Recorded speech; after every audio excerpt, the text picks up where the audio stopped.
It's Rock on the Range Live from your rock station, 99.7 The Blitz. How did you guys become Royal Republic? I guess that album came out of misery, like ultimate. Oh, really? Can I say curse words? No, I can't. You can say curse words. Stay away from curse words. But we kind of, Weekend Man did come out of a miserable period. That was horrible. Yeah. Really? Okay. I mean, we were at a place in, we had 2 albums out and an EP, and we were doing well, building something nice. And a lot of people, like management, label, everybody had like ideas of what we should sound like. They tried to push us in different directions, and we didn't know where the hell we were going ourselves. And it took some, it was good to have some pressure from the outside, because that kind of united the 4 of us even more. And we found like, okay, this is the essence of Royal Republic. This is exactly what we do. And then Weekend Man came out at the end of it. So it was a pain, like a long road, but it happened. There's no good story behind it. We suck. That is a good story, because, like I said, it's such a fun record. So I would have never guessed that it came from such a place of like, we really need this to work kind of thing. So I'm glad that it worked out well for you. And I know you mentioned on stage as well, you guys are very big in Europe and just now starting to make it your way to the... Did I say we are very big? Didn't I just say... You may have said something about huge. About huge in Europe. We are gods in Europe. That's what I like to hear. But you're starting your way in America now. So how has it been? I believe this was your first American tour as well. That's correct. So how has it been for you guys, and how are you liking it here? It's been mostly very, very enjoyable, has it not?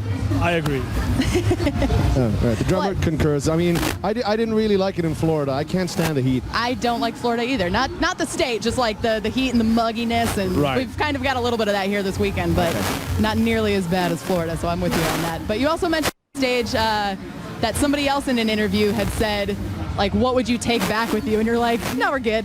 So what?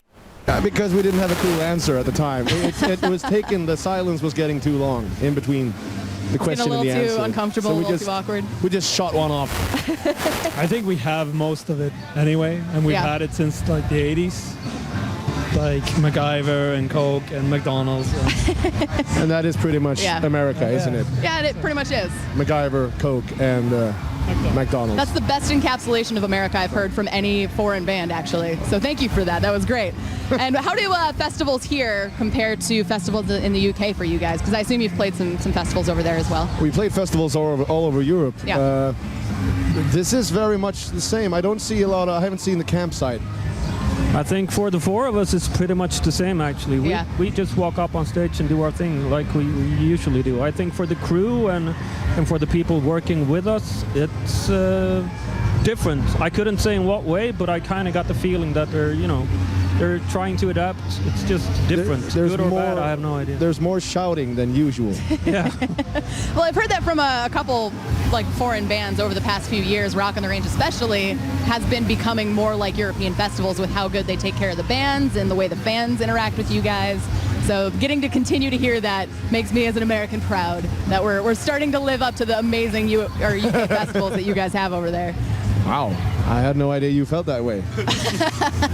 And last question I have for you guys, because I've seen all the music videos. You guys, obviously, you put on a very different show on stage as well. You've got a very cool, like, 60s, 70s kind of image to what you guys do, blending with your modern rock sound. So if you were teleported back in time to, like, the 60s or 70s, what would be the first thing that you would want to do? Go see the Beatles, or... Yeah, I'd give Jimi Hendrix a big hug.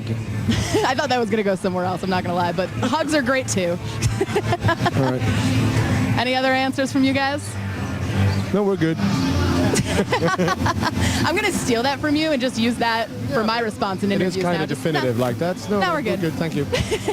Well, awesome. I had a fantastic time watching you guys on stage today. Keep it up, and hopefully we'll have you back here in America soon. We hope so. Again, the guys of Royal Republic here at Rock on the Range. New album Weekend Man, even though there's multiple men, is out now.